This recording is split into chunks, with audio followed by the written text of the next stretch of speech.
Okay, hopefully you could hear it that time. Was that good for the sound? Okay. We're going to talk about sound in a minute, but first of all, who found that story to be compelling? Who enjoyed watching that film? If you didn't, you don't say, but if you did, you think it was a good film, just please show me with a quick raise of your hands. So it affected some of you. Some of you felt compelled by it. And why did it compel us? What was about it that attracted us? Does anybody want to offer an idea about what it was that they? Okay, so let's get some feedback from the audience. Who wants to come and speak? Wait, whose hand is up? Yeah. Sorry. It's okay. I think, Yeah. I think the sound, like the music, definitely was like the primary factor, because even though it wasn't on purpose, we watched the first half without sound, and I didn't feel as affected until we watched it again with sound.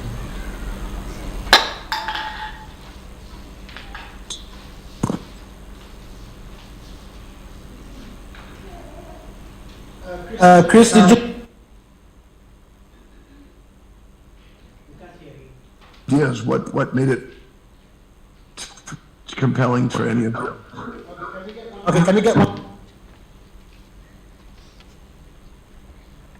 I see a little, Can we get one more person? yeah, please. Okay, who else? Yeah, please come over.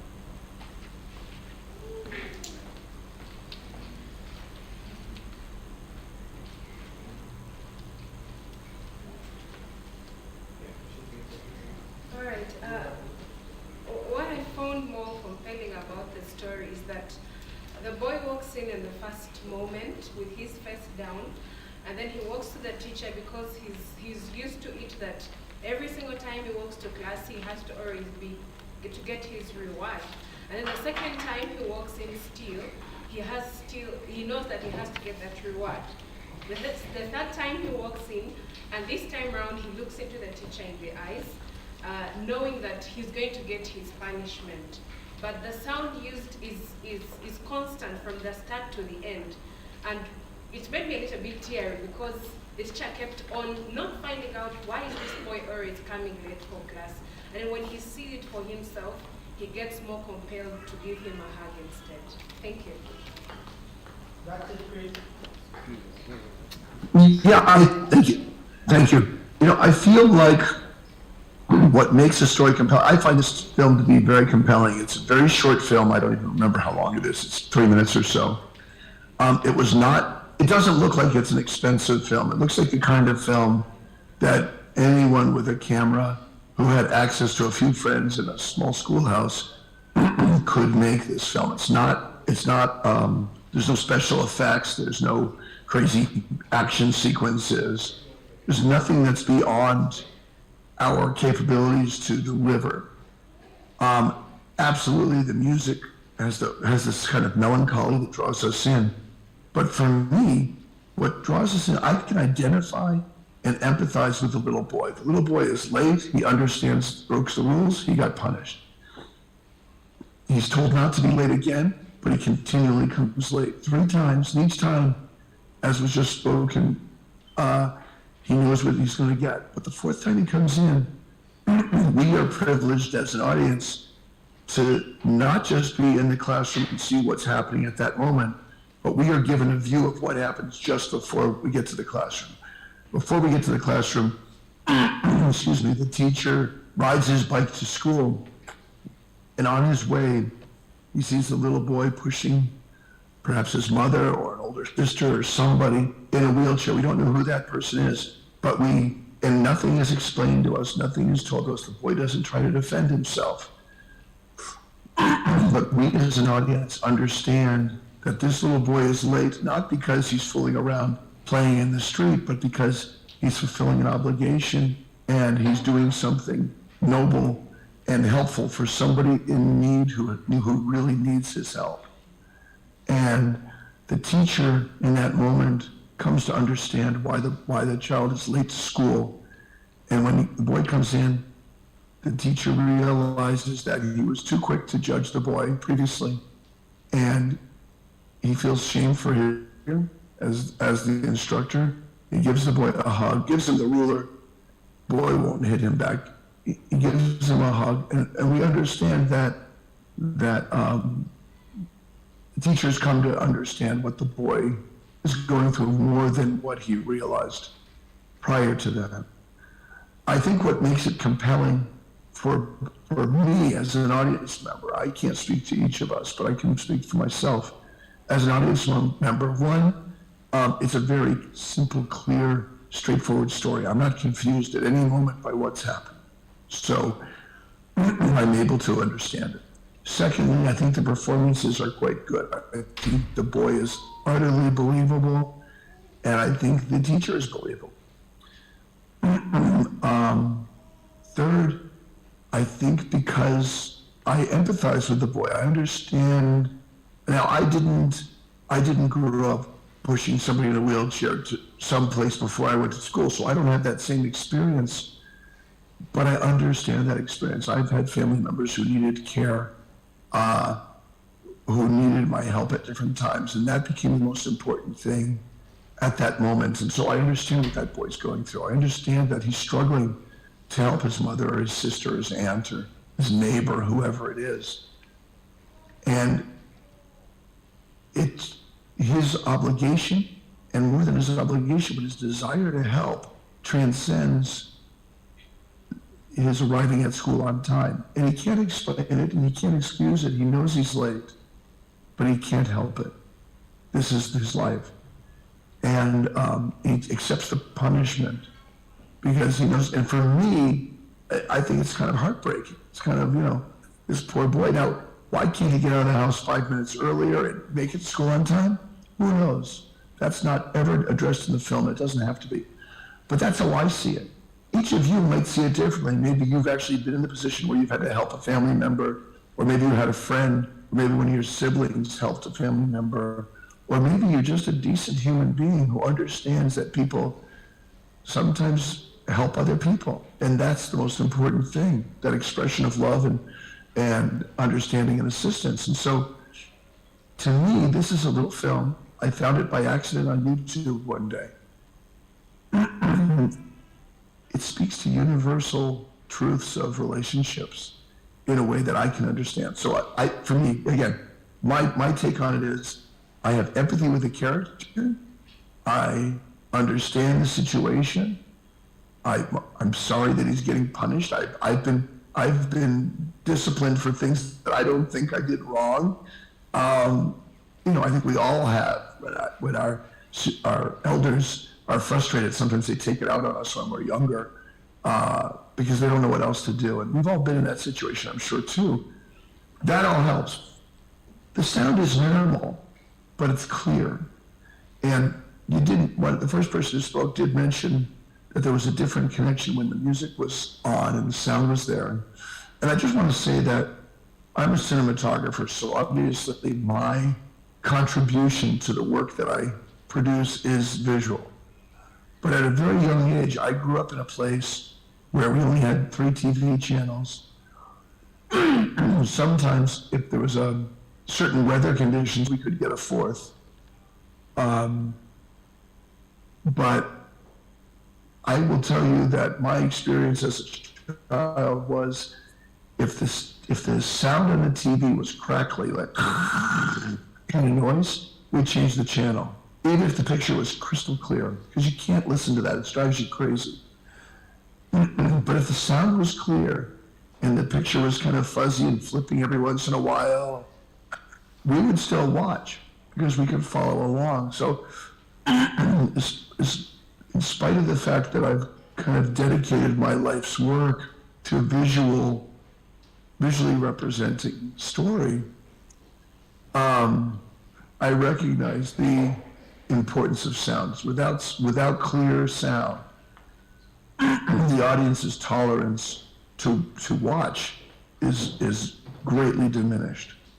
So my first takeaway for you is, if you want to make compelling content, make sure you give. You could do it. I'm not a sound expert, but I've been around for quite a while, and actually in the early days when I started out, I did do some. I was a boom guy for a couple of things, so I understand a little bit about it. But I've also watched a lot of very experienced professionals do their jobs very well. I would say that when there's dialogue, it needs to be recorded. So if there's bodas going by, or trucks, or an airplane over top, or something happening, and it obscures the line, you should go again and get the line again. You want to have that sound pretty clear, number one. Number two, and along with that is, you don't always have to use the same sound with the same picture. So let's say you have one take where the performance is wonderful, but the sound isn't good. You can have another take where the sound is perfect, but for some reason you're not crazy about the performance. You can take the sound from the second take and very carefully put it in place with the first take sync it up, and you can watch it very carefully and adjust it so that you're borrowing the good sound, putting it with a good picture, and it all looks perfect. And a lot of movies do this. Probably every movie does it in some place or another, so it's not a new idea. Another thing to keep in mind is when two people are talking, facing each other, and a microphone is pointing at one of the people. I'm sorry, there's a flare on the window behind me. I apologize. Let me turn my computer away from that a little bit. When one person is talking, the microphone's pointing at them. When the other person is talking, the microphone's pointing at them. Behind them is there may be different ambient sounds. And so each of those two recordings might sound a little bit different in the backgrounds. So before you leave a location, you should get everybody to stop the work, get as quiet as you can, and record 60 seconds of room tone. It's called room tone, it's called atmosphere. You just record what the room sounds like in the boom in one position. Because you can use that ambience, you can replace the backgrounds behind the other parts you don't like with a consistent ambience so that in the movie doesn't hear the difference in the cuts. If that's important to your story. If it's not important to your story, that's a decision you make. But if you have the ambience recorded, it is, you have it, you can use it. If you don't need it, that's fine. If you don't record the ambience, when you're editing later and you wish you had it, you're going to regret not recording it. So I always think it's worth spending a minute getting your room tone. The other thing is sometimes, for whatever reason, the lines just aren't working. There's just too much noise. There's too much extraneous traffic. Before you leave a location, if there is a quiet place nearby,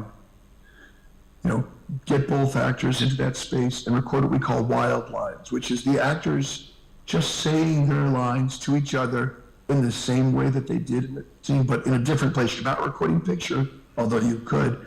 You're recording just the sound.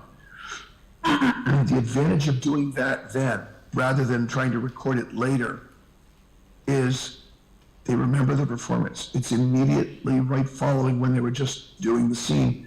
And so the timbre of their voice, the tone, the rhythm, all those elements should be pretty close to what they did on the set. And so you'll have a clean track that you can slip in. Because ultimately, for the audience to understand what you're presenting, they have to pay attention. And in order for them to pay attention, they can't be distracted by extraneous distractions, noises, static, things that aren't contributing to the story. Because as they pay attention, you'll notice there was very little dialogue in the film that we just watched. What dialogue there was, I would call incidental dialogue. It's the normal dialogue of a conversation between two people in a situation. It was not exposition. There was no point at which the little boy said to the teacher, "But I had to push my sister's wheelchair, before I could come to school, and that's why I'm late." He didn't explain it, and the teacher didn't say, "You have to be punished because the rules of the school are if you're late, you get punished." He didn't say that, but we understood it. However, if we turned away and we're doing something else, we turned back, we would have missed what happened. So one of the things that I would say is that for a film to be compelling and to be a successful narrative, it has to demand and command your attention. It has to make you want to watch it. And then it has to reward you for paying attention. Because you're paying attention, you will understand the story and you will engage with the story, again, through the lens of your own personal experience, and it will be a personal experience for you watching the film. How many of you know what this is? You guys all know what this is? A phone? I'm pretty sure you do. How many of you watch TV while you're texting, or playing a game, or do something? Can I have a show of hands of how many people watch TV while they're multitasking and texting and playing games? I have to say, if you don't raise your hand, I don't believe you. Everybody does. And if you're talking about a television program, at least here in the United States, you can do that because everything that you need to know, maybe not everything, maybe 90% of what you need to know, is being told you through exposition. It's utterly boring. It does not demand you pay attention. It feeds you, spoon feeds you the exposition. And my issue with that, my problem with that, the reason I don't like that, is because exposition is the filmmaker, either the writer, the director, the producer, it's their point of view of what you're supposed to understand from any given moment. They're telling you what is happening and what to think about. But when you watch a film, when you're watching something cinematic or an incredibly good TV show, which there aren't that many, there are a few on streamers, but when you're watching something that's cinematic, it doesn't explain itself to you. It forces you to watch, and through that experience of watching, you come to understand in your own personal way, your personal relationship with the story, and you take that with you and you care about it. And it's not the filmmaker's point of view telling you what to think or how to think. It's you feeling and thinking what you do in an authentic way because you're experiencing what's happening on screen. I think that's what makes the work compelling. I also want to share one other thought with you before I move on to the next film, which there's something that I call visual exposition. And I haven't heard anybody else use this term, so maybe it's just something I made up. But sometimes you're watching a film and the camera is not motivated, whatever, but it just moves and shows something, or it just comes and lands on something. I call that visual exposition because when it's not motivated, it is the filmmaker saying, hey, look over there. Look at this. This is important. Now, yes, you have to be paying attention to see it, but they're still showing it to you very specifically. Whereas if an actor is moving through space and given what their fundamental need is, what they want in a moment, they happen to do something, and that action that they do reveals something. Now you find it, you discover it organically, you understand it authentically. It's not, in a way, it's somebody saying, hey, look over there, but they're doing it in a way that's not grabbing you by the shoulders. Story. I think that is one of the things that makes stories compelling. It's not budget. The examples I'm going to show you today, some of them were expensive and some of them were not. But even the expensive ones could be done at great expense. So just honest, revealing, and tap and learn their own. I want to show another clip.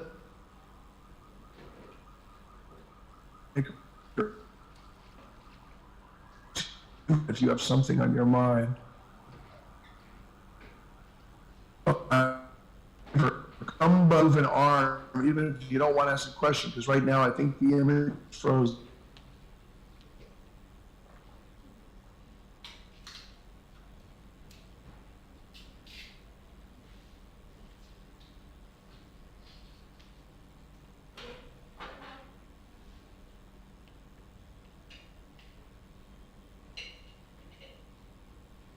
Recording in progress.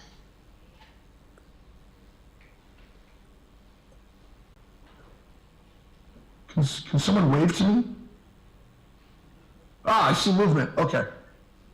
Okay, thank you. That was, I didn't want to talk if no one was there. That would be, okay, so are we ready? Should I show the next clip or should I wait? I'm not, that I'm working. It's both inevitable and unexpected, which means the actor follows from something previous. It makes sense. I didn't get it. I thought something.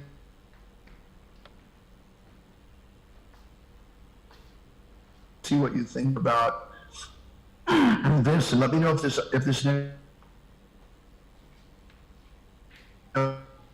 find it notable and effective. Here.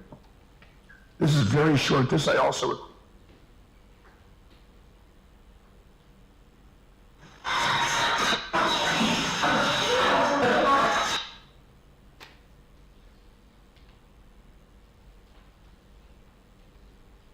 Recording in progress.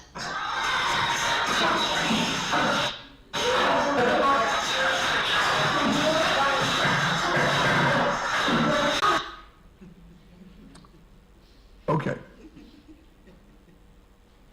Sure. The little boy at the chalkboard has to do a math problem. 2 + 1. We all know that 2 + 1 = 3.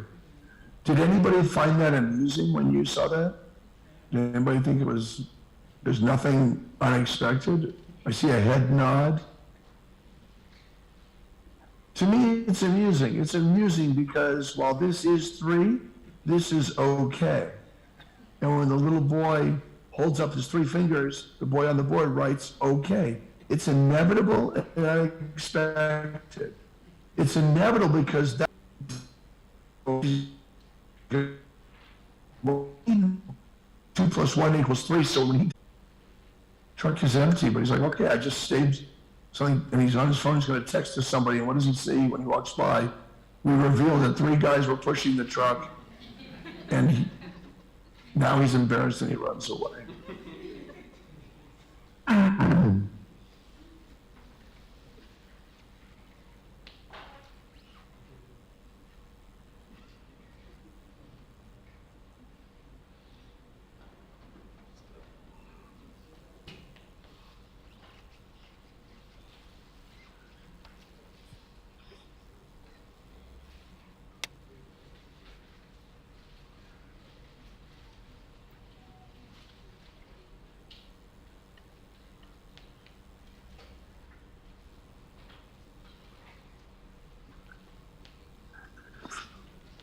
The image quality on that one isn't very high, but we all get an idea of what's happening. Man walking, sees an empty truck rolling. He understands the danger. He's a good citizen. He grabs a rock, puts it in the tire, stops it. He feels very proud of himself. He takes out his phone. He's going to text somebody. And as we follow him, the director doesn't cut to the back and show the people. We're just with the guy that we were with from the beginning. And as he goes out, we follow him, and we see 3 guys pushing the truck. And he runs away. And the image isn't sharp enough for us to see his expression. But I at least certainly imagine that he's kind of embarrassed that he did this and wants to get away from there, so he's not blamed for putting the rock under the tire, which he did with the best of intentions.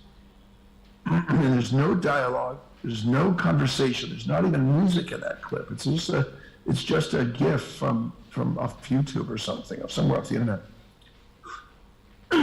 But for me, it also illustrates simply inevitable and unexpected.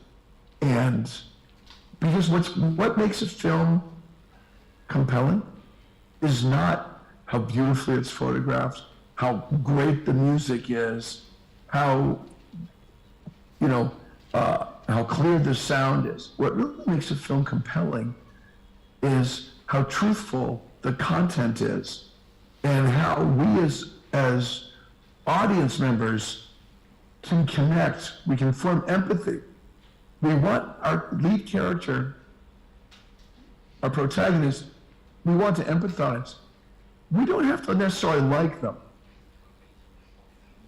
We actually can't like them unless we get to know them well. And sometimes over time, we do end up liking them. But we have to at least identify with them. We have to at least understand their plight and care enough about them that we care what happens to them. Because if we don't care, if you had a movie, for example, if in that first movie, Sorry, after we saw the teacher see the boy push the wheelchair, if the boy walked in and the teacher hit him again, we would think the teacher was a monster.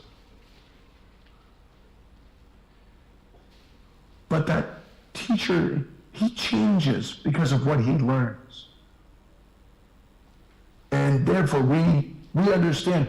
I think we can identify with both of those characters. What I like about that film is I can empathize with both. I have been that boy who did what I thought was the right thing, the thing I needed to do, and I've gotten in trouble for it. And I have also been the adult who has jumped to a conclusion and misjudged something else, either one of my children who I thought they were misbehaving or somebody else. So I can actually identify with both of those characters.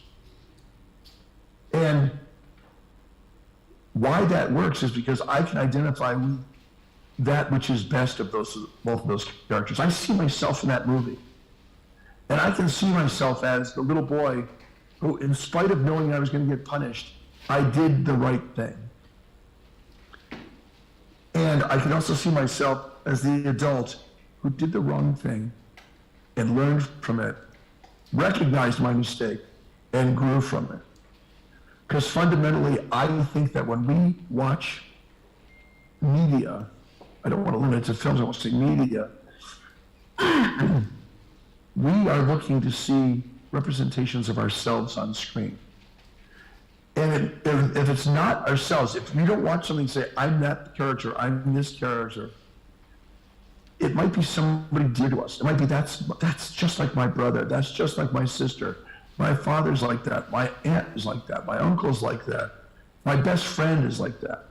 We want to see the people we loved represented on screen.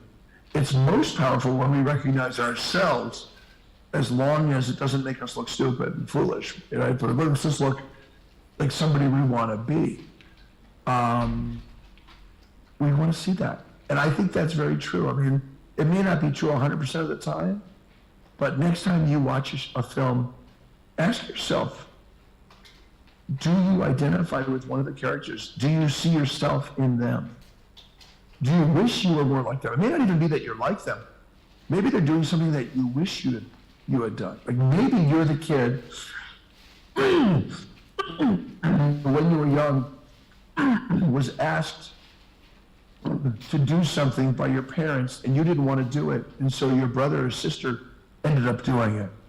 And maybe now you're watching that clip and thinking, oh, I should have done that. I wish I had been more like that kid. That's okay. Because through the media that we create, we touch people emotionally. And that's what's really important. If I make a film that is intellectually rock solid, logical, smart, clever, there will always be somebody who will find a way around it and think, well, it doesn't work because of this or because of that. But if you make media where in a darkened room, somebody watching it, tears come from their eyes, or laughter comes from them, or they tense up out of fear, they can lie and tell you they didn't feel anything, but the truth is there. They did react emotionally. And that's what we're trying to do always, is grab people emotionally, because we don't have defenses against the emotions.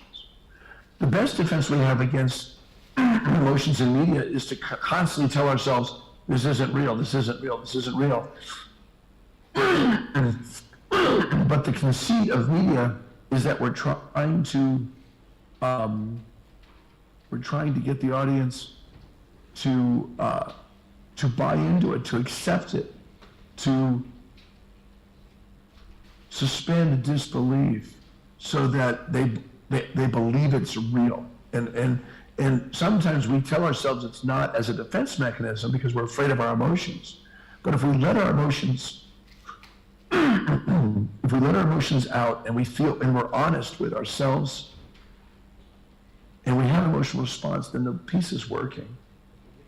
And there's no denying that. So there's a lot of information. Hopefully some of it is useful. I'm going to show another clip, and again, if there's any questions, please let me know, and I'm more than happy to stop and talk. I love engaging in the conversation much better than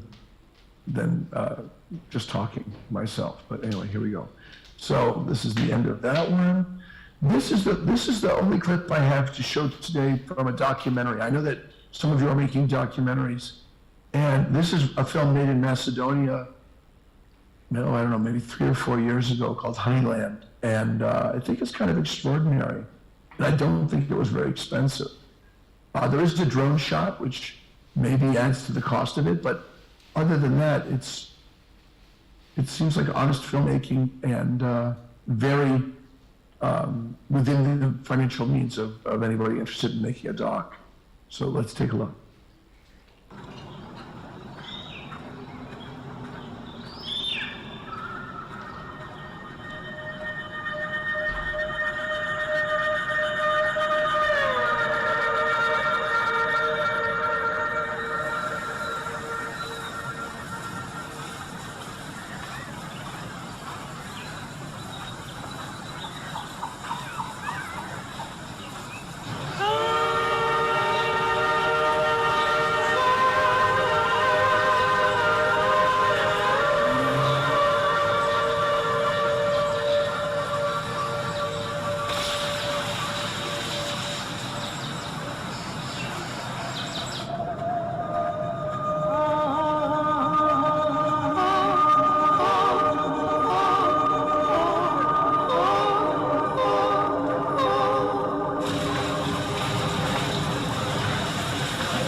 Köy alamıyoruz.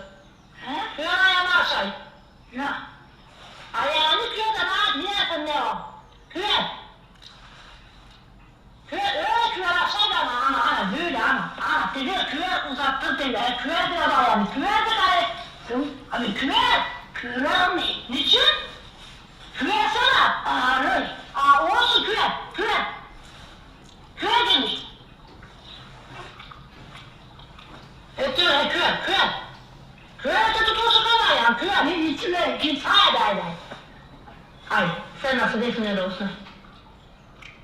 Sen ne kadar bakıyorsun?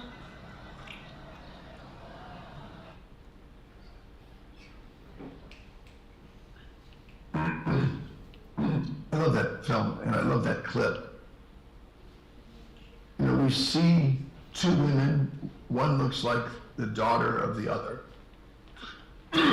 We actually start with the younger one going to collect bees and honeycomb from this kind of treacherous high mountain ridge. And we see her interacting with the bees, and the shots are beautiful. You know, and we get a sense of how big the space is and how small she is in it. And then we see the home and we see how it's built, and we get a sense of their village. And then we go inside and we see the two women, one breaking a shell off an egg, hard-boiled egg, and then kind of, I don't want to say yelling, but trying to, chastising her mother to straighten her legs out so she doesn't get stiff. Not one thing that is important about understanding the world in which these women are living is explained to us. But I would say that many of us can probably understand it very well. We've been shown the bees and their reaction. We've been shown the length to which the woman walks every day to check on the bees. We've seen how rough the landscape is and how expansive it is. We've seen how few people are around. And we've heard the dialogue, and the dialogue is not about the bees. It's about straighten your legs so they don't go numb. Eat properly. It's like any of our parents talking to any of our grandparents. We've witnessed something similar, I'm sure, at some point. And if we haven't yet, we will. As your grandparents get older, your parents start caring for them a little bit more. And we understand it. We understand it on a human level. Even though we may not know what it is to keep bees, we may not know what it is to live out in the mountains and away from a city. You know, I don't know how many of you are actually from Kampala, how many of you are from up country, but if you live outside the city, then you're very familiar with it. And if you're from the city, you may be less familiar with that sort of world. But maybe you have some familiarity, and maybe you can identify some with. And by the way, even if you don't identify with the grandmother, as a grandmother, you might identify with her as somebody the mother is telling what to do, because maybe you have a mother who's telling you what to do all the time. And either way, I feel like I know what the people want. They're looking to survive. That's all of us are doing. And the way they do it is by keeping bees. And they live in this very harsh environment. And it's a really nicely told, revealed story. I happened to meet the filmmakers who made the film a few years ago. And what I thought was interesting, and maybe some of you can relate to this. They were not from Macedonia, they were from Macedonia, but the beekeepers are not. They didn't speak the language. For the first 6 weeks of filming, they had no idea what the people were saying. They had no translation. They were just filming the people as they lived their lives and getting comfortable with them, letting the subjects get comfortable with them. And then 6 weeks in, they finally brought a translator who was able to transcribe what has been said, and they could start to find a direction for the story they were trying to reveal. I think it's kind of extraordinary. I personally I've worked on plenty of projects around the world where I don't understand the language, but I've never worked on a project where nobody involved understood the language, like where nobody didn't understand the language. There was always somebody who could help translate and help us out. So I think that's kind of a fascinating way to work. And it truly is a process of discovery and a visual process, because they're looking at, oh, here's one of the bees. There's a lot of places they can put that camera. They put it in backlight so the bees are kind of glowing as they're flying around. And a lot of us, I don't know about you, but I'm allergic to bees. If there's a bee, I kind of get away from it. She's got hundreds of them swarming, and she's playing with one of them as it walks around her hand. It's to me, that's completely interesting, both visually and content-wise. And again, like I said, it's not exorbitantly expensive. Okay, if you don't have a drone, you can't do that one shot of her walking on the mountain ridge. But if you have the time and the drive and the story sense, that same kind of thing could be done anywhere. It could be done next door to where you live. It could be done out the door of where you are right now. There are stories happening, and they don't need to be narrated to the audience. They just need to be revealed like an onion, layer by layer. You peel the layers of the onion to get to the center of it. And if the audience has empathy with the story you're telling, people, the characters, and can see themselves somehow in it or related to it, they will be compelled. All right, I'm going to go on to the next one, since you guys are all so quiet. This is one of my favorite films. It's called Raise the Red Lantern. It was made in China, I think in 1984, I think. We're going to see this clip I'm going to divide into. I'm going to let you watch for a little while, then we'll discuss, and then we'll come back and look at the second part of it.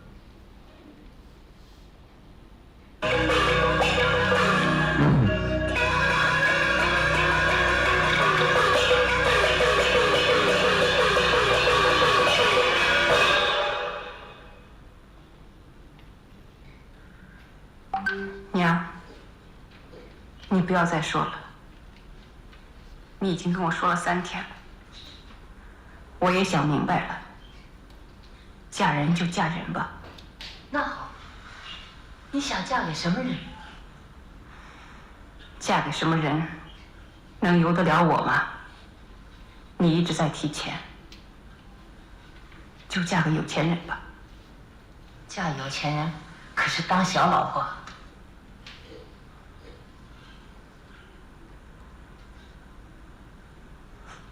当小老婆，就当小老婆。女人不就这么回事吗？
小姐，你找谁？我是宋媛媛，上次不是见过一面吗？哎呦，四太太是您呐！您等。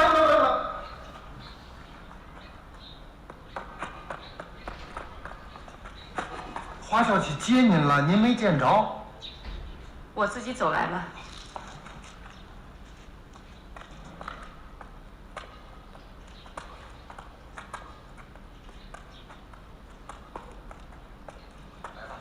不用，我自己拿。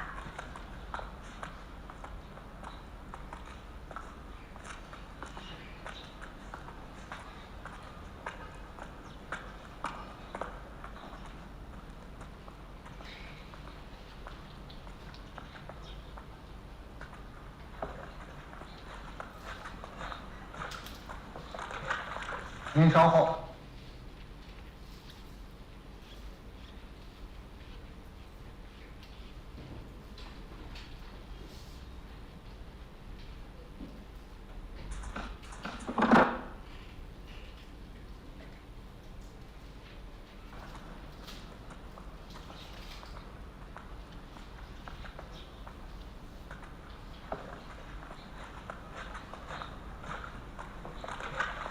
您稍后，我先看一下。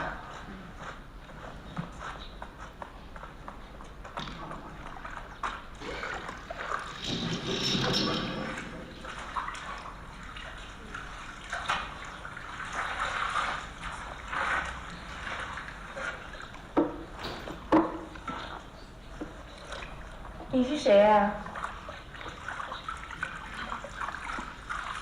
四太太，请进来吧。你就是那个四太太啊？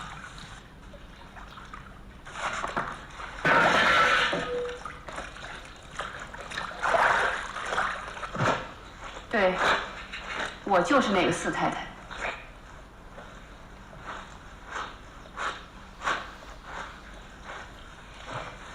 你把箱子给我拎进去。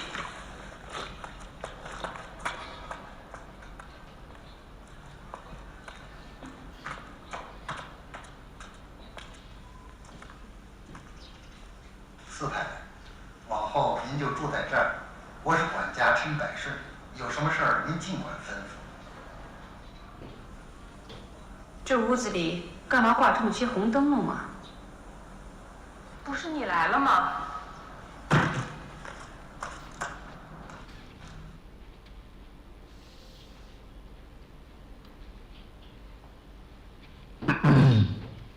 ？So my apologies, somewhere in the middle there it jumped and I had to continue it. But again, this is kind of, it's kind of bare bones. There's not a lot of characters. We open up on a close-up of Gong Li. She's talking to her mother, but we never see her mother. And this is a bit of exposition. It sets up the story. She says, I've decided to get married. I'm going to marry the guy. And the mother says, well, if you marry a rich man, you'll only be a concubine. And she says, isn't that a woman's plight? And then we see the green trees, and we see there's something going. We don't know what it is. And she comes out of the side, out of the woods, and then walks towards us. It's very clear to me, anyway, that as she was approaching, she certainly saw them. And if she didn't, as we go on and I get to know her a little bit, I understand that she didn't want them to retrieve her. She's very strong-willed, very independent woman, so she waited for them to pass, and then she came in walking in. And she grows in size as some of the titles happen, and then we have a wall of Chinese characters, and she shows up very small in frame, and then comes towards us as we dolly back, and she gets bigger and bigger, and we've come to realize she's entering into something. And there's a courtyard. She steps into the courtyard, and it has a long corridor. And we hear a voice, Miss, can I help you? Suddenly she looks up and there's a guy up there. And she says, I'm Song Lian, remember we met once? And he looks at her and he recognizes her and he panics, says, what mistress? We sent did you see the bridal sedan? We sent for you. And she doesn't say, yes, I saw it. She just says, I walked by myself or something. So we get a sense of her independence. And they walk, they pass through a doorway into another like little chamber outside again, and the housekeeper says, let me take it for you. And she says, I can manage by myself. Again, a show of independence and strength. And she's not completely giving into the idea of being a subservient wife in this house. She's being herself. She has some independence. They go into another, and all of a sudden, the corridors become more and more decorated. I don't know if you're familiar, but in China, traditional Chinese houses going back hundreds of years, they would build these houses almost like fortresses where the family would live in the center. And as you go towards the outer edges, the servants would live, so that if somebody were to attack or invade, the servants would be able to defend the family and protect them. But as they get closer into the center, we see the decorations. The servant says, wait here for a minute. And we can hear, I don't know if you guys could hear it, but I could hear some water splashing. Didn't know what it was. And then she turns her head and looks, and there's a servant girl doing laundry, scrubbing on a washboard. And Gong Li's walked a long way. It's dusty. She's sweaty. She's hot. She goes over and kneels, and there's a basin of water, and she washes her hands. And the girl says, who are you? And she doesn't answer. But shortly after she's washing her hands, we hear the housekeeper off camera says, fourth mistress, please come. And the girl, servant girl, her look on her face changes, and she says, so you're the fourth mistress. She knew there was going to be one. And at that moment, we understand she was hoping to be the fourth mistress. But alas, she's not.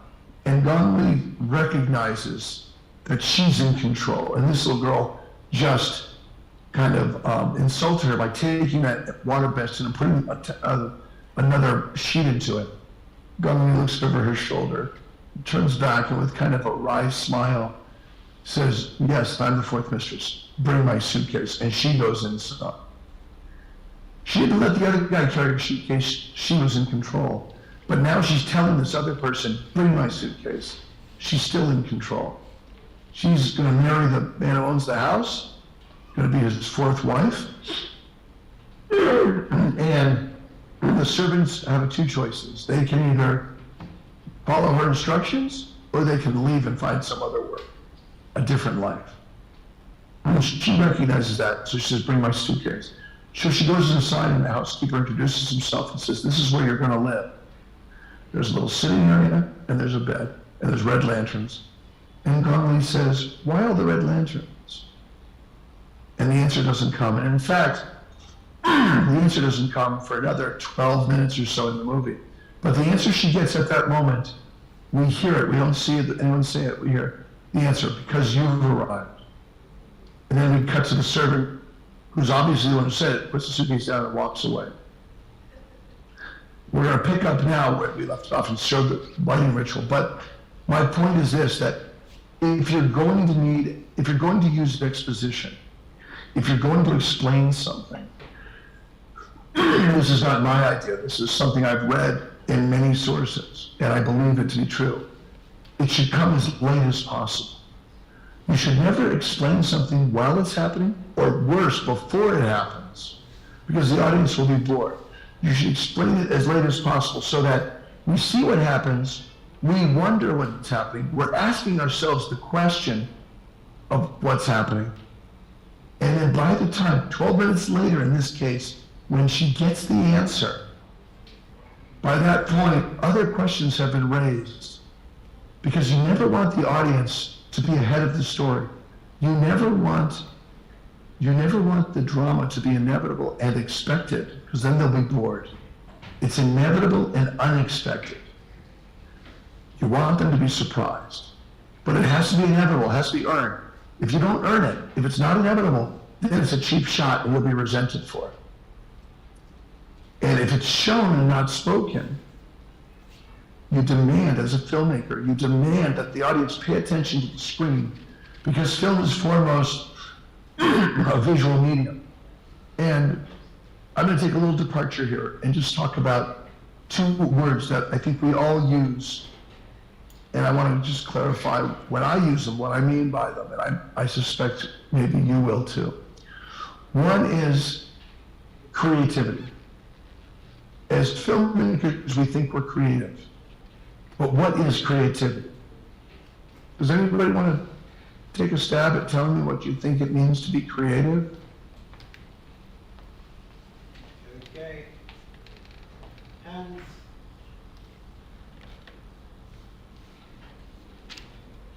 Chris, can you hear us? Yeah, you heard that, yes, but now you're muted. Can you hear me? Now I can, yes. Oh, there you are, yeah. That's fine. Let's find. Does anyone want to give it a try? What does it mean to be creative?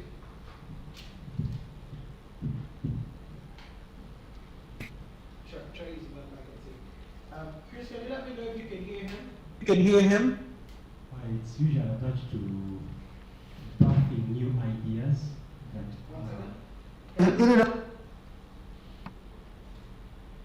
Chris, I can hear you.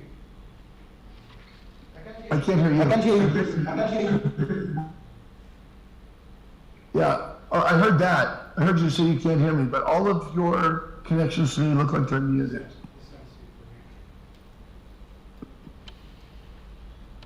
Okay. I mean, you can. it normally concerns the birthing of ideas, original ideas, which have not been thought of by anybody else, or being able to improve what has existed before. Is finding connections that other people haven't discovered before, or haven't thought of before, or haven't made before. So when you think of them and then people find you're creative, that's important because if you're not being creative, you're manufacturing. Okay? If you're doing the same thing you've done over and over and getting the same results, you're not being creative, you're manufacturing. But when you find new ways to make new connections, to reveal new ideas and give the audience new ways of understanding things that they haven't considered before, that's creativity. The other word I'm going to use, and I'm not going to hold you to it, I will define it as cinematic. But I am going to ask you a question. I would love a show of hands. How many people here have seen any sort of an advertisement or heard on the radio or on TV or read on the internet a claim? Because you're filmmakers, so I assume you're interested in filmmaking, the tools of filmmaking. You can't make a film without tools, right? You need to have a camera, light, sound recording equipment. You need some basic equipment to make a film.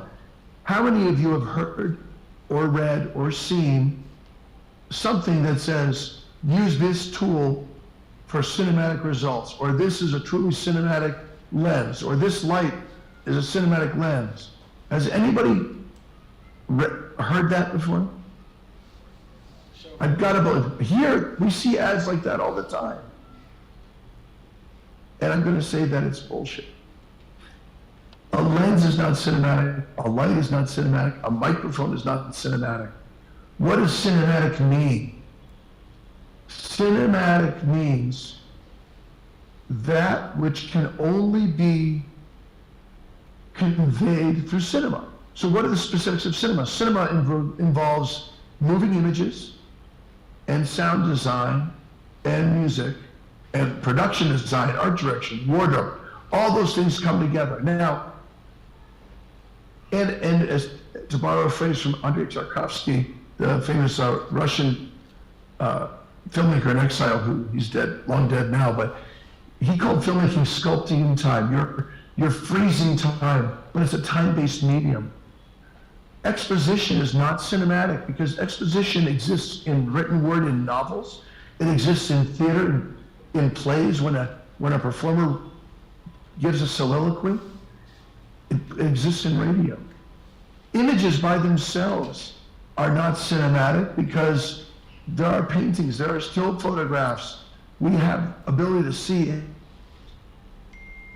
But seeing an image that is slightly different frame to frame, 24 times a second, and each frame being slightly different, appears that whatever's happening on the screen appears to be moving. That is cinema because that doesn't exist in any other form. and marrying that sequence of images to sound to either enhance and add to the meaning, or to show a contradiction, or to show irony, or to hit it even harder. That's purely cinema, because that doesn't exist in these other forms. Radio and podcasts and theater. Theater uses staging and live action with sound, but they don't record a moving image. And all the other things are sound only, or a book which is written. So to be truly cinematic means you have to show something. And the things that we see in this, like Dong Lee, when she looks over at the suitcase and back at the girl with a kind of a wry smile and says, "Bring my bag." If we just heard that, we'd think, okay. But we see the expression on her face, and we see how it changed. We see how she made a decision. That's cinema. And we understand that fiercely independent young woman who refused to take the bridal sedan that was sent for her, who refused to let the housekeeper carry her valise, now at this moment wields her power and says, bring my suitcase, and walks away. And that's pure cinema. The next sequence I'm going to show is more lanterns, and it's a sequence of lighting the lanterns. And I want you to watch closely, see what they do. They compress time. It begins by the lanterns entering, and the men identifying the lantern, lighting the lantern, picking it up, lifting it and hanging it.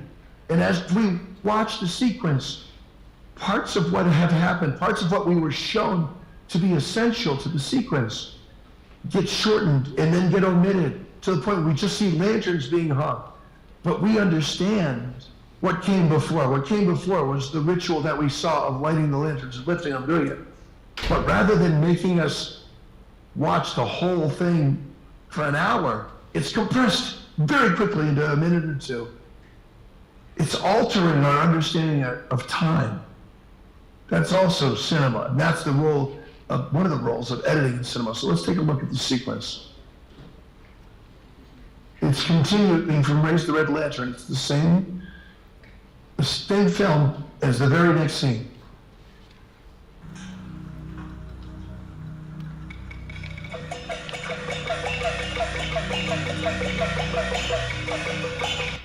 Whoops, sorry, that was my terrible thing.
Okay, I'm going to choose to stop it here, just for the sake of time, because I want to be able to show a couple more clips. And the problem is with that movie is when I start watching it, I get drawn in. I don't want to ever stop it. I want to watch the whole thing. It's a wonderful film.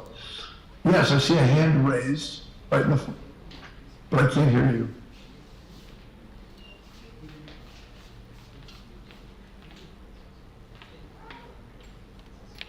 Yeah, I just, So that whole short sequence where they were showing the people putting up the lantern, does that count as visual explanation? Just because to me it felt like it went on just a hair too long. So I don't know if because of that it counts as visual exposition or not. In a way it is, because we're seeing something happen. It's, to me, it's both showing us the ritual in a way that we're not normally watching it, but it also compresses time and alters the reality of time. It does go on a little bit long. But I think if I didn't stop and talk after the previous sequence, it may not have felt completely like exposition, because remember, she says, why all the red lanterns? And then the girl says, because you've arrived.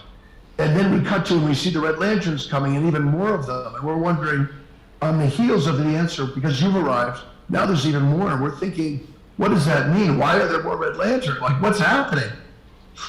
Well, I'm not going to tell you, because if you can find the film and watch it, I think it's a wonderful film. I will say that, just as a bit of disclosure, I have a certain affinity for and appreciation of slow cinema. Like, I'm not a fan of like Fast and the Furious movies, where every second something is screaming around. I'm not a big fan of Marvel movies. In fact, I was shocked to learn a good friend of mine watched all the Marvel movies with his son during the quarantine, during the pandemic. And I said, well, that's not a big deal. How many are there? I thought there was maybe 6. And he said, oh, no, there's 27. And there's probably more now. And I was thought, 27 Marvel movies. I mean, oh my God, I could never in a million years do that. But I could watch 27 movies of this kind.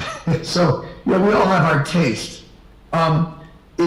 In a way, I'm gonna contradict myself a little bit and say, in a way, everything in a movie is visual exposition, because somebody is making a choice to show something at a specific moment. If they do it in a way such that it happens naturally, like somebody's walking and as we're following them and then it reveals something else, somebody still set that situation up. They still made a decision that this is going to happen at the same time. You know, and by the way, even in documentaries, people think, oh, documentaries are truthful and narrative is fiction. I don't believe that for a second. As a documentary filmmaker, you may be documenting something that's actually happening, but you're also deciding what to include in the frame, how big and prominent to make it, how far away, how small to make it, what to exclude, what not to show. I mean, it would be hilarious if you saw that woman with the bees and all of a sudden the camera panned over and you found out that you were on a road in the center of Kampala. It'd be like, oh my God, this is happening here. But it's not. But the camera doesn't pan over. We don't know what's over there.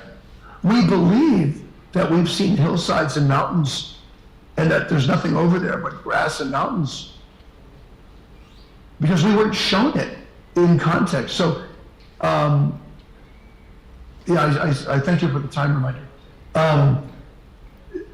There's always some subjectivity to what we do, and there's always some level, but the question is, how well can it be integrated so that there are movies where there's unmotivated camera moves, because it's not motivated by the action, but it is exactly in time with what the audience wants to be looking at, and so it doesn't feel unmotivated. It feels like somehow the camera's reading the mind of the audience and making the move. So, to your point, yes, in a way, it's a little bit of visual exposition. But I think it's also cinematic, because for me, it's opening me to a world that I don't know. I did not grow up in China. I did not grow up in this, I did not grow up in China 400 years ago. You know what I mean? Like, this is I have no idea. To me, it's kind of timeless. So, anyway, this next clip has a little bit of visual exposition in it too, and I'll share it with you because I think it's a great clip and it's from a great movie. But I also want to say that we're supposed to be wrapping up by 9, and my apologies to you guys. I have my annual physical with my doctor. It's been scheduled since last year, so I have to stop promptly at 9 so I can get to the doctor.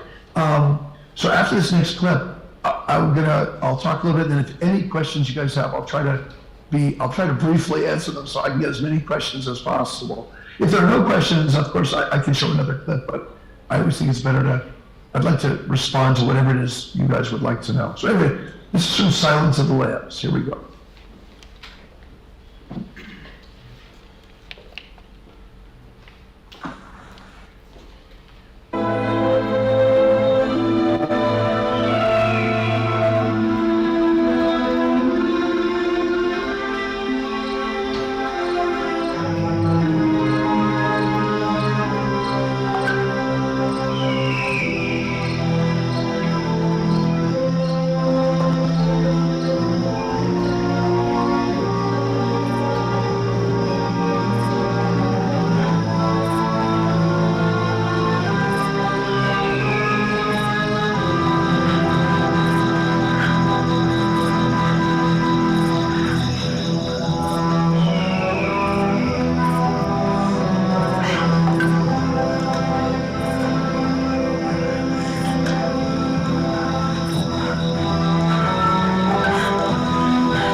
Thank you, sir.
shouldn't be any problem if you could.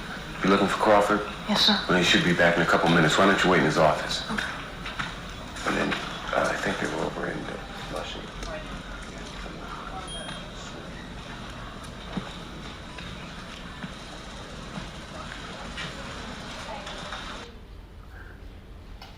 Okay, for the sake of time, and I just realized my watch was slow, so I corrected that. I think we may have been a minute late or two late starting because I was looking at my watch and I was off. But I checked my phone and now it works. Anyway, Silence of the Lambs. This is the opening of the film. This is the title sequence, and the shot starts up in the trees and the clouds, and it slowly tilts down. Nothing's motivating that tilt, so there's like a little bit of exposition, like this is where we are. Doesn't bother me, it's the first moment, it's bringing us into the woods. It's not distracting enough, I want to know what's going on. Music is kind of intriguing, and I start to hear heavy breathing. And way in the distance, I just see somebody running and running. And then I get, this woman gets closer, and the camera's moving with her, and we see her sweating, and she's running, and we don't know if she's running towards something, away from something, we don't know what's going on.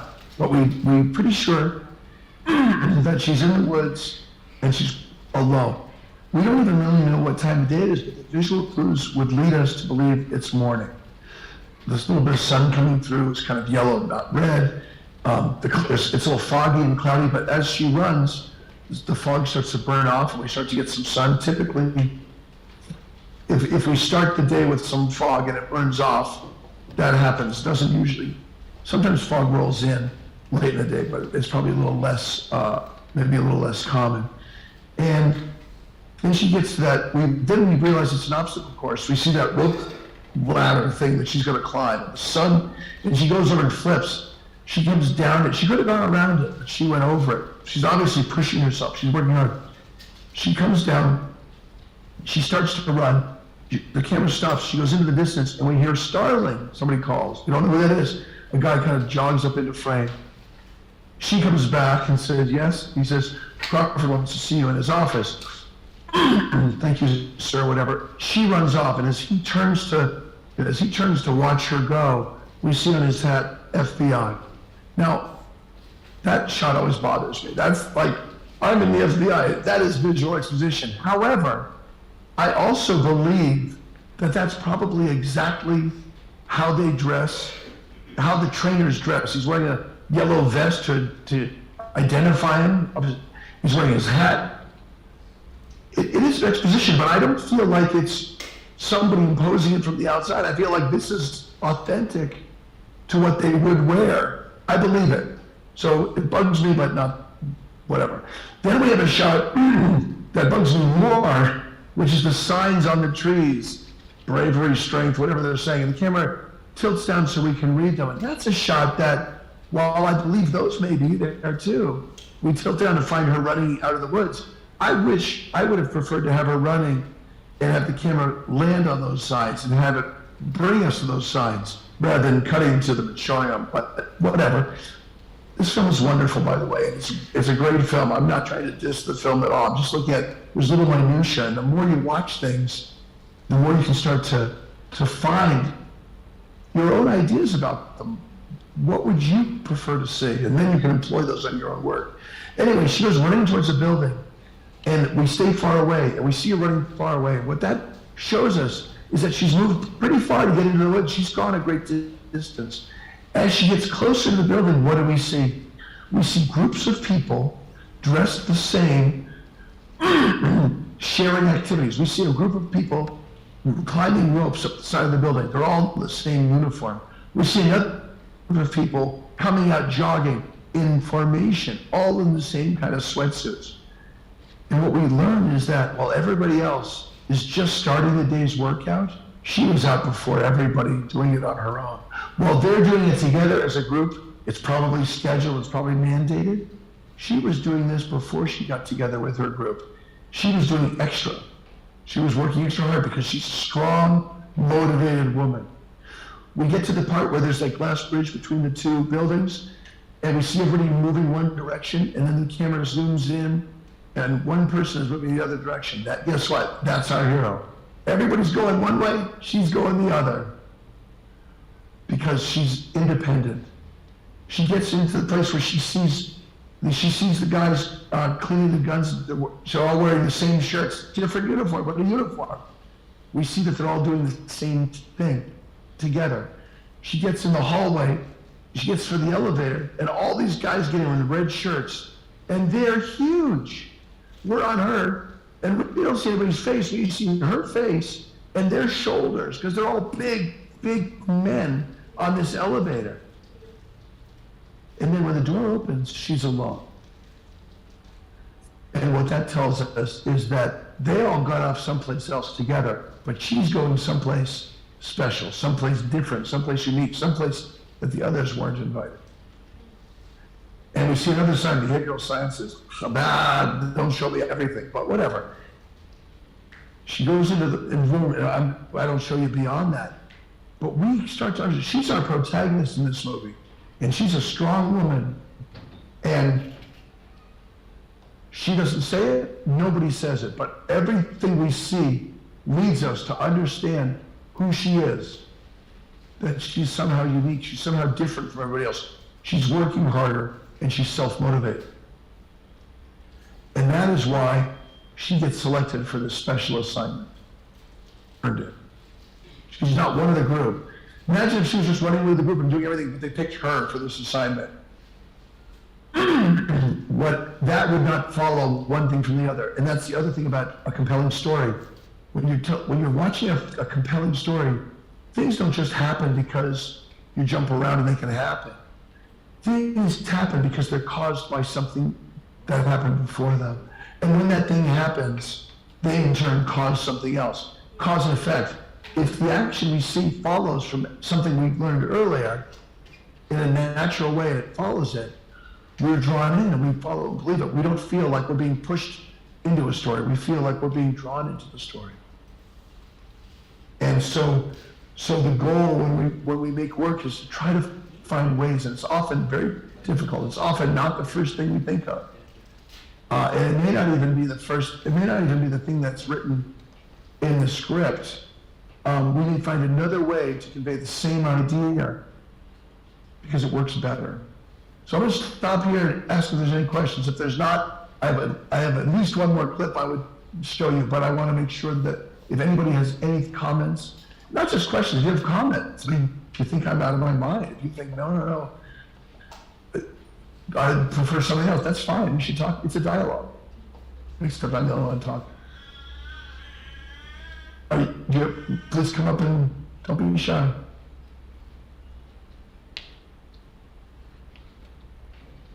You're muted, so I can't hear anything. Nobody? Okay, I'll show you one more clip then.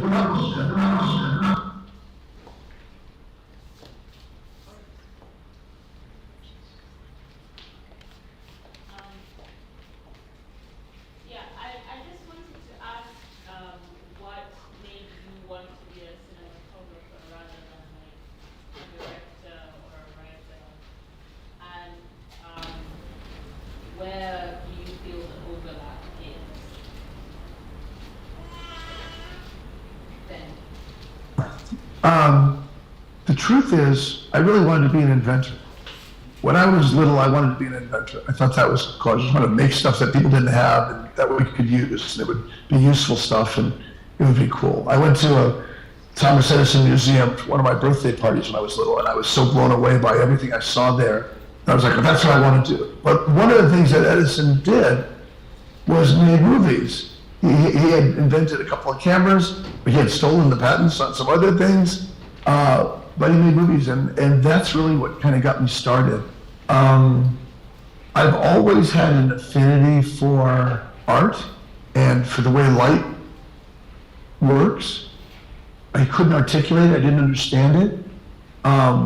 But I was always drawn to it, and I always felt that that images matter, representation matters, and truthfully, there's a lot of reasons. But I love my job as a cinematographer because I believe my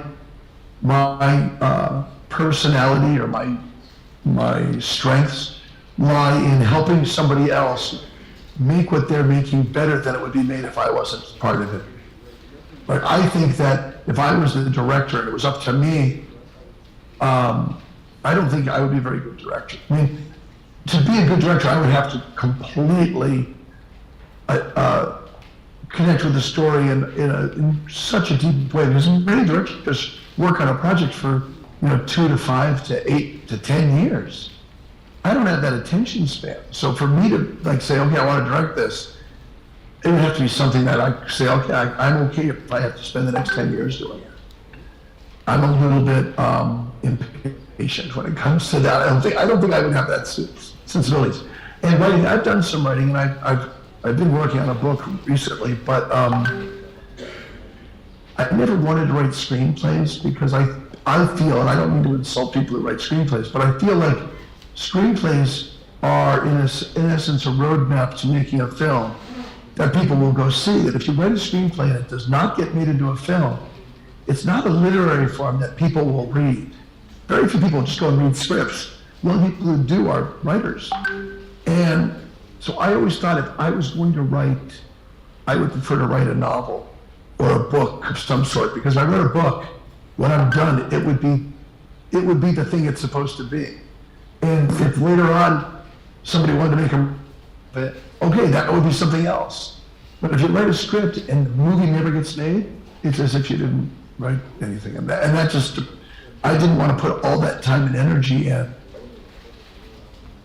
that way. I just feel like I'm a better cinematographer. I am very good at and I'm very creative, and I'm very good at helping people see ideas that didn't occur to them. For example, I did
crazy.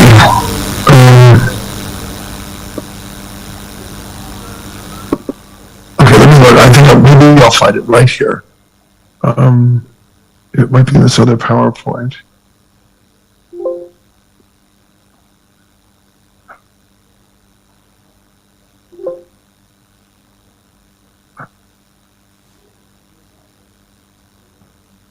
Nope. Oh my.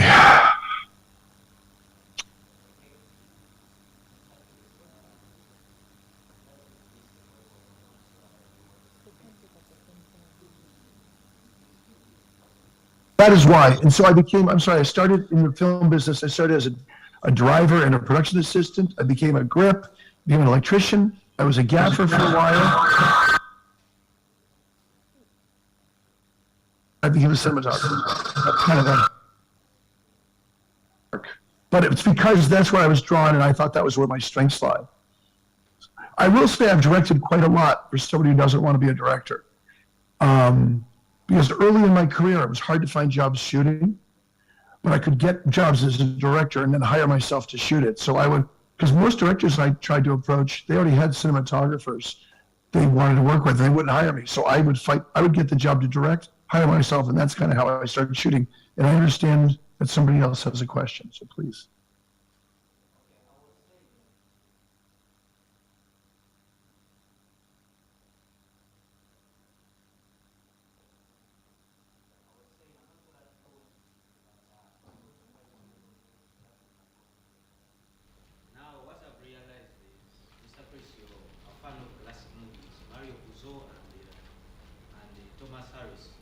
Now in that movie, Silent Lambs, I've never watched it, but it was one of the greatest performances of Anthony Hopkins acting as the villain. But there was a scene when Hopkins was giving out lines, and in the background we could hear cinematic sound, cinematic camera angles, cinematic acting movements. You as a cinematographer, of course an award-winning cinematographer, we want to know how did those people in that movie manage to achieve such a scene, because it is recognized also in Oscars all over the world to all cinema lovers, and here in Uganda I want to come up with such movies. So we'd like you to give us the methodology you use as a cinematographer, not a director or a script or a screenwriter. We're here for cinematography. Me, I prefer you give me a methodology you use so that I could come up with such a scene. Thank you. First of all, to be clear, The Making of Silence of the Lambs is just a movie that I really admire and respect. There's a lot of movies made every year all over the world, and very few of them are remembered, because it's really hard to make a good movie. So from the question is there a way to do this? There are so many movies that have good parts, but for whatever reason they don't last the test of time. And it's a question that executives would love to be able to answer, because they would like every movie to be a hit, but of course they're not. So to answer your question, for me, each of us is unique. Even if you grew up in the same house with your brother or your sister, you have different ways of seeing the world. And if you are open to experimentation and not risk averse, because when you experiment on something, you risk failure. If you're manufacturing something that you've made 100 times, the risk of failure is much smaller. So when I read a story, and first of all, by the way, Silence of the Lambs was based on a best-selling book. And it had an amazing script, and they had an amazing director, and an amazing cinematographer, an amazing production designer, an amazing cast. So they were headed for greatness. And it still could have bombed, because sometimes it doesn't work, but it worked in this case. For me, the story I was telling before about wanting the water to rise, I was just thinking about, how do I build a climax in this movie that's got the whole town in panic? And what would make me what is it that would make me, I read the story and I go, yeah, it's scary, the water's rising. But if it were pitch black, if the sun were blotted out, it would be even more scary because you can't see as much. The dark tends to heighten, by inhibiting you from seeing. So I just dug into myself and said, what can I add to this? What can I bring to this? Not for the sake of adding or bringing something, but for the sake of what can I do? What can I contribute to make this better? And if I believe my idea makes the film better, then I share it. And I also try, there's this saying we have, I don't know if you have this saying, but we say you can't see the forest for the trees, meaning sometimes there's so many trees and you're so close to them, you don't see, you have no perspective. You have to step back. Sometimes we have ideas that we hold on to, but we need to step back and say, okay, that was one idea. What are other ideas? I'm going to give you something I think you should all try. We're not going to do it officially here, but it's interesting. I did this in a creativity workshop years ago that I took, and the person said, okay, you have 2 minutes, write your autobiography. So we scribbled, my name is this, I was born in this date in this place, this is what I do for a living, I'm married, whatever I wrote, it was like, boom, 2 minutes up, time up, papers, pencils down. Now, we're not going to read those. That's what you wrote. Now, I'm going to give you 5 minutes. On a new sheet of paper, write your autobiography, but do not include anything that you put in the first time. Well, everybody started with their name, their age, their birthday, their profession, their family situation. And now we were asked to write something that someone reading it would come to understand something about us without putting any of those particular details in it. And we had to dig deeper inside ourselves to find the essence of who we are as opposed to who we are on the surface. And I believe that's what a cinematographer does. Dig deep into the scenes, find out what the scene is about, find out why the scene exists. Ask the director, because the actors ask the director the same thing. What is my motivation? Why am I doing this? Why is my character doing this? What drives me? Then as a cinematographer, you start to understand based on your experience of films you've seen, museums you've visited, life you've lived, you start to understand, oh man, if I did a shot where this guy is really small in the frame against this other thing, it would be a visual parallel to what just happened in the scene. Oh, what if if he's running but it looks like he's not going anywhere, and we see the dichotomy. So I know if I put him a half mile away and I put him on a long lens and I have him run, he can run a long distance and I won't even notice him getting bigger. Whereas if I was closer to him, he'd run right past me. So how do I visualize the subtext? Because movies that are only about the text, a movie that's only about what happened, those are movies you go and eat popcorn, you watch, you have fun with your friends, and you all know what it's about. It's all about this plot. But movies that are about subtext, movies that are about not what you see on the screen, but what you experience and what you believe they experienced and why they did the motivations that they did things that make you think, so that when you walk out of the theater, you have a unique perspective that you can discuss with your friends. That's what cinematography adds. That's what production design adds. That's what performance adds. And that's what the directors want us to bring to it. I see that I'm running out of time, but I hope that answers your question. It's not a concrete list of 1, 2, 3. It's bring yourself, make yourself vulnerable, and reveal yourself through your work. I saw a hand go up. Want to ask one more quick question? The young man in the striped shirt, or I don't know, somebody. I still have a couple of minutes. I'll try to be quick about the answers.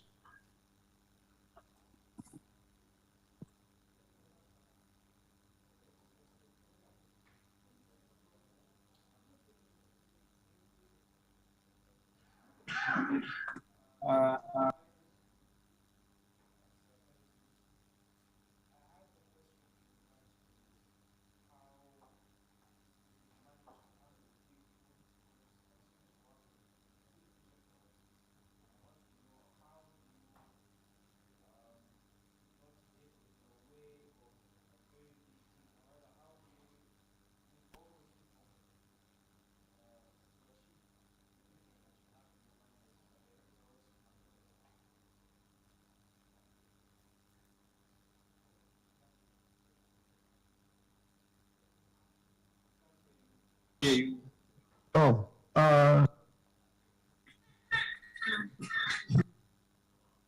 sorry about that. The crew is hired with specific jobs, so they know what they're supposed to do. And each job category, the grips, the electricians, the art department, camera crew, each of them have a head. So I communicate with the key grip, and I'm involved in hiring them, and I make sure that I stay out of the way and say, this is what I want to do. I talk to the dolly grip. This is where I want the dolly to move. And then I get back and let them do it. I talk to the gaffer, tell him what I want about the light, and I let him manage his crew or her manage her crew.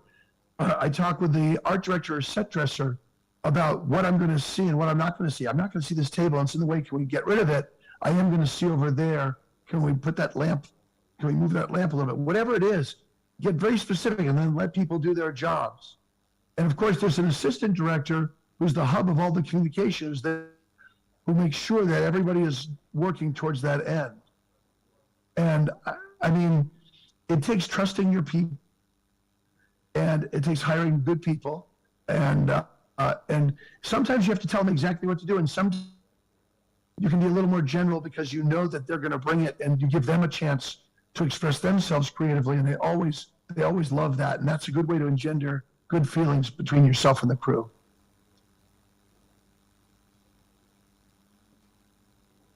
Okay, is there anything else, or are we? Well, as I said at the beginning, my only regret is that I'm not there. I had such a wonderful time when I was there last time, and it's a beautiful country, and you're beautiful people, and I hope you make wonderful films, and I hope today was interesting and informative. You know, sometimes we fall into the traps of trying to make something really exciting because we think fast movement and explosions and things are going to be interesting to people. But really, I think what's most interesting to people is human connection, interconnection between people, real connection. Maybe young kids like all that action, excitement, that stimulus, but as adults, we want truth, we want honesty, and the camera has a magical way of getting to the truth. Be specific in what you want. Be specific in what you go for. You'll notice that in the examples I showed, the camera wasn't moving around crazy. It was very deliberate. It was very. A lot of them did not show a lot of fancy, expensive tricks or set dressing or anything. They were just simple stories being told well. So know your audience and know yourselves, and make films that reflect your values. If it doesn't reflect your values, what's important to you, that I wouldn't get involved. I would say that's not the movie for me. Make the films that matter to you. So, if there's nothing else, I think we ran out of time. I want to thank you all for being here. Oh, before you go, there's a monitor there. You can see me, I presume. So, can we get a picture? Can you guys all come up around? Somebody with a phone take a picture and post it to the Zoom? I'd love to have a picture of us all. Is that weird? I see laughter. I think it'll be fun. Come on. Just don't stand behind me and do this behind the monitor. Thank you for doing that.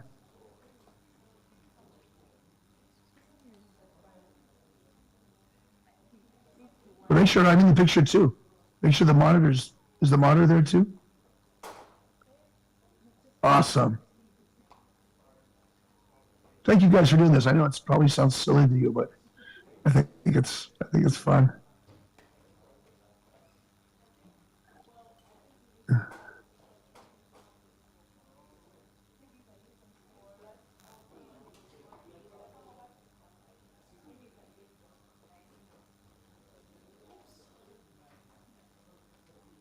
And please send me this picture. Where are you going? Somebody just walked away. I'm going to take off my headphones so I can look back.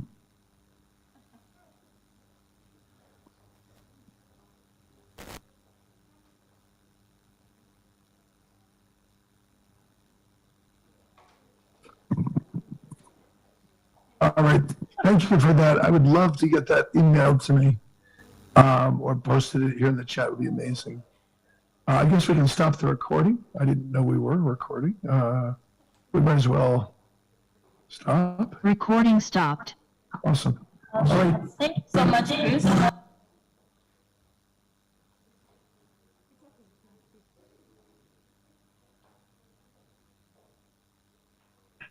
Unmute it. All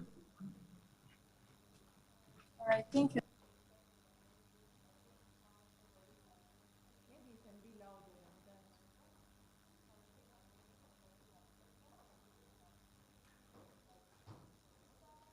I really appreciate it. Bye-bye.